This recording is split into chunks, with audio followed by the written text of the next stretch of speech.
Welcome back, everyone, to another Falcon and the Winter Soldier breakdown. I'm gonna make it official now that all my Falcon and Winter Soldier and weekly episodes from Disney Plus that usually come, I'm going to do them on Sunday or Monday now, because Friday I need time to go over the details. Saturday I need time to actually work on the record on I need to provide the actual content on it, and then Sunday or Monday I record. But yeah, so I'm just gonna do that. I just wanted to mention that. Spoiler alert, obviously, before we go into it. But yeah,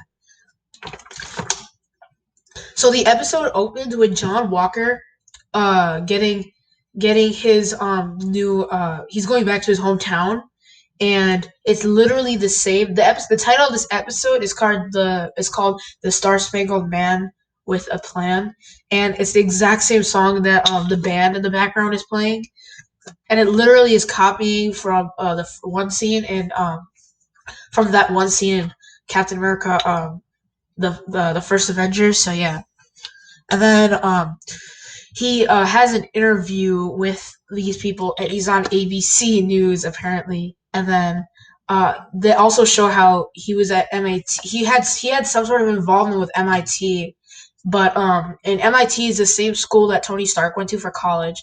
And then he's also good with the shield. So, and I will say this now.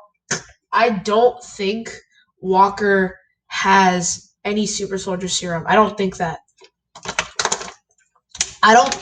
John Walker has any super soldier serum, because if he did, then he would have at least stood a better chance than some of the flag smashers when he does later. But yeah, but he is good at throwing the shield. So if he did get the super soldier serum, then that means he'd be twice as strong as Steve Rogers. Anyway, Bucky watches this from TV and he's like disgusted by what he saw. Also, I love how Bucky has no furniture. He's literally just sitting on the floor, and then he's just watching that on TV. And then Sam gets more photos of poses of Torres, shows up for a little bit, and it turns out he's still recovering from that eye he has, right? His black eye that he got. And then Bucky and Sam, they reunite, and and Bucky is kind of mad at Sam for giving the shield away because now Walker has it, because Captain America did give Sam the shield. So yeah, but Sam is able to divert the conversation to the Flag Smashers, which is these online groups, and he's also has it in frames conveniently. And then he also mentions the big three, which androids, aliens, and wizards. So aliens is a reference to Thanos and probably Loki and Thor, probably. And then androids would be a reference to Ultron, but also White Vision. And then Wizard goes to Caecilius, but not Caecilius, but I actually think the witches of Westview, which would happen in WandaVision. So I think that because this show takes place 5 months after WandaVision, essentially 6 months after Endgame. So obviously people might have already seen what has been happening. People might have already seen what's been happening. People might have already heard about what's been happening in Westview. So yeah. And then Bucky mentions how he read The Hobbit in 1937 when it first came out. But what's funny about that is that The Hobbit did come out in 1937, but it came out in Europe, and Bucky was living in the U.S. So that makes no sense. But it's probably just an error. And then they have this staring contest, which foreshadows their later staring contest that they have at the therapist later on. And then Bucky mentions what's their plan, and then after that, Sam says no plan, great. And then after that, which literally mimics Iron Man because he did that in the Avengers movie where he's like, "Oh, I have a plan, attack," and then he just flies out the window. And then Bucky also tries to fly out the window hilariously, but he ends up crashing into the ground. Now they do end up finding what the Flag Smashers are doing, and what they're doing is they're actually stealing some vaccines, and once Bucky runs up there, and as they leave, he runs up there to find a hostage. But then after that, the hostage just smiles, and he gets kicked out the window. And then it turns out she's a super soldier, which was already suspected, and she also crushes Red Wing. And then Bucky just says, "I've always wanted to do that." And then Captain America or John Walker, he just joins the fight. And then Lamar Hoskins also does that too. And then, but they all lose. It's a pretty hollow. It's not that good of a victory. They all lose, but But one thing that I will say is that Walker is not that hesitant to use his gun as Steve Rogers is, because a gun is like a symbol, but a symbol of offense. So a shield would be made for defense. So having Walker using a gun here shows that like he isn't really gonna do that. Also, considering that none of the Flag Smashers are even using guns, like it's pretty ridiculous. Also, Walker should not be using a gun in this fight because everybody is just fighting with their fists.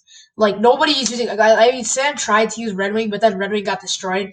But it was actually a favor because they figure out that but they also figure out that a Red Wing was actually being overseen by the government, so it's actually being a favor. But yeah,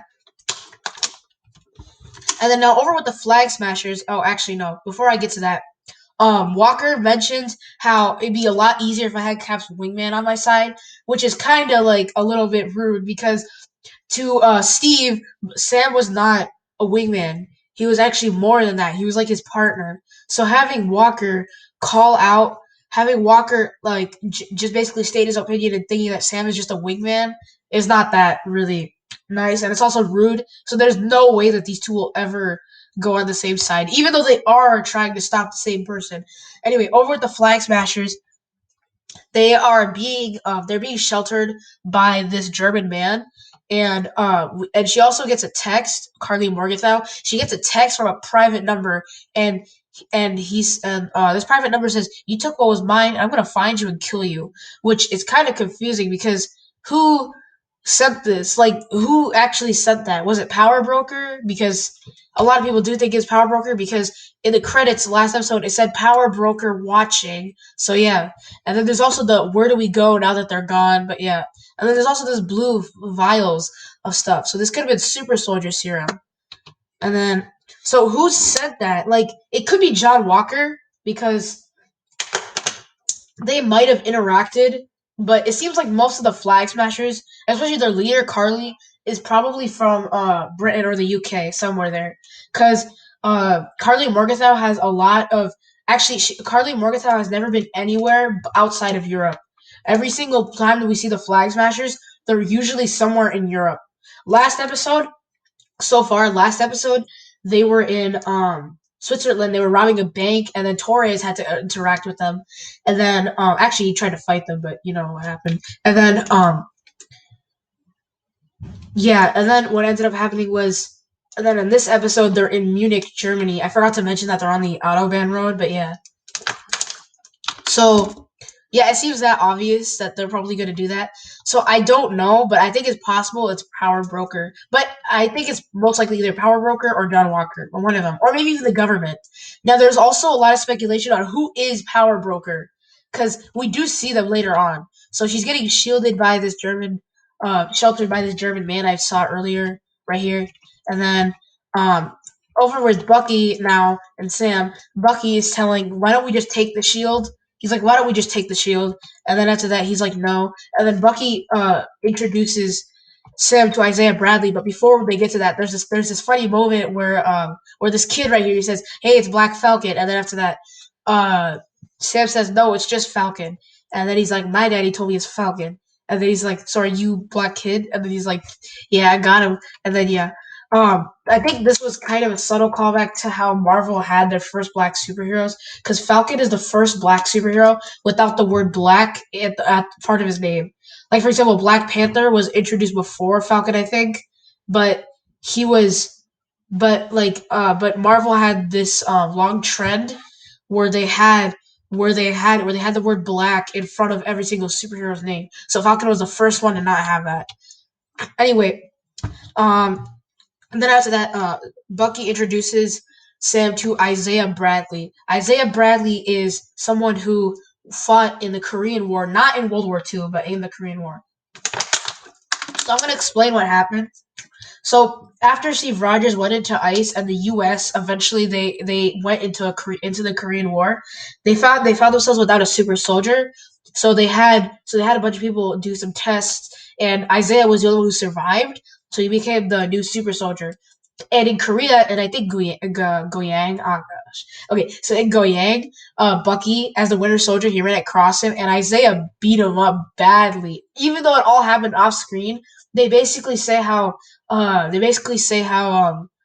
Isaiah beat Bucky very badly because he literally ripped off his one of his metal arm. He ripped off his metal arm. So we know that Bucky has at least lost his metal arm once or twice, twice about now. So yeah. And what's also very sad about it is that after the Korean War was finished, when Isaiah tried to come home, he was imprisoned by the U.S. because they were very racist and they said that we cannot have a black super soldier. So they basically arrested him and they put him in prison for 30 years and they basically ran tests on him. To make that even worse, Hydra tried to kill him because Bucky mentions how Isaiah was basically like one of those people who Hydra feared the most. So that's how strong so that's how powerful Isaiah was. So and then yeah, he basically tells them about his story, like what I told you. But he's also rightfully bitter to be bitter at the government and at Hydra, because Hydra tried to go after him, even though he was already imprisoned by by the people of the U.S. So yeah, which was kind of messed up. But yeah, anyway, and Steve had no idea about this because all this was happening while Steve was resting in ice. Because if Steve actually was in the Korean War and he actually met Isaiah, then what probably would have happened is that Steve would have probably told the U.S. that this was wrong. Well, the government that this was wrong, and yeah, I think ever since the whole Isaiah Bradley incident is really what the government started to fall behind and they started to fail. So yeah. Anyway, and then over here in this scene right now, Sam and Bucky are just talking, and after these cops they come up, and then after that, this cop is trying to arrest Sam, which this racist cop was this was very powerful because this is basically Marvel is showing us what people in the black community have to go through just like that. So Bucky is like trying to tell the cop like just give him your ID, and then after that Sam's like no, and then after that Bucky's like do you know who this is, and then yeah, and then the cop gets so scared when he finds out, which basically shows what people have to go through just to do that. And like it's not really fair that just because the color of your skin, you should not have to go through a hard time just because of that.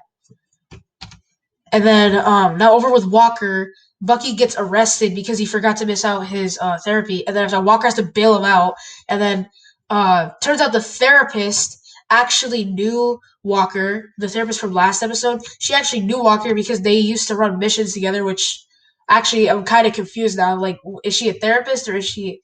I think like what happened was she was probably a military officer, but she helps therapy for people who have PTSD from like wars and stuff like that. So, because that's probably how Bucky got in contact with her. But then they have this hilarious counseling session, and it's really funny. And but of course, Sam leaves after they make a deal to help each other to defeat the Flag Smashers, and then after that, they will never see each other again. And it's kind of hilarious, but yeah. And then, so yeah, he leaves, and then after that, over with now, what ends up happening then is they Sam and Bucky they go and they have to encounter John Walker again because what ends up happening is Walker wants to team up, but Sam and Bucky are like, no, definitely no, we're not doing that. And what ends up happening is Walker kind of reveals his true intentions because he says, fine, we don't have to team up, but one more piece of advice, stay out of my way. So yeah, now, over what the Flag Smasher said, we haven't gotten back to them. One of them has to sacrifice himself in order to save the others from Power Broker's men. And this guy is probably like one of Power Broker's like agents or something like that. Cause yeah, and then Sam and Bucky they are trying to figure out a plan to stop the Flag Smashers, and they need Hydra's secrets for some reason. And then after that, Sam and Bucky they basically decide why don't we just go ask Zemo, and then after that, that's how the episode ends. Now, this episode was amazing. I would definitely give it a 10 out of 10. And it did have lots of characters. and it was amazing, very good. And I bet I will say though that for next week when Friday rolls around, I will probably get the episode out a lot earlier, and I'm not gonna say why, but yeah. Anyways, yeah. Now there's lots of speculation on who exactly is Power Broker, which I think Power Broker might be.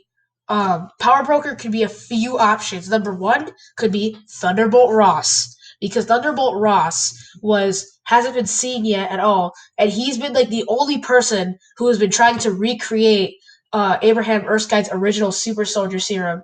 And I think that it's possible Power Broker is him, or it's just an entire new character. Because in the comics, that's who he is. He's just a new character that we haven't seen. Because if you notice in the credits, Power Broker watching is literally like next to all these vials of blue darts. So yeah.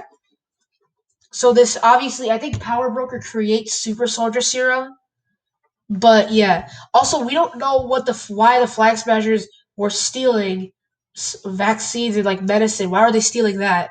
It's possible that the super soldier serum that they use is actually drugging them, so they need vaccines. But the only place they can actually get them from is from Power Broker. So maybe they have to use it to survive off of. But I'm not sure though. Anyway, this episode was amazing. It was amazing. We got a lot of action, and the fight scene was way better. And I did say one criticism that I did say last episode was that the first fight scene inside the plane was kind of bad because it was too dark. You couldn't really follow the action. But this episode changed it where you could pretty much follow the action from all the characters, and you could basically keep track of every single character. It's way better. The choreography was way better this episode, and the fight scene, even though we only had like one or two fight scenes, it wasn't that bad, and they were way better. So yeah, subscribe.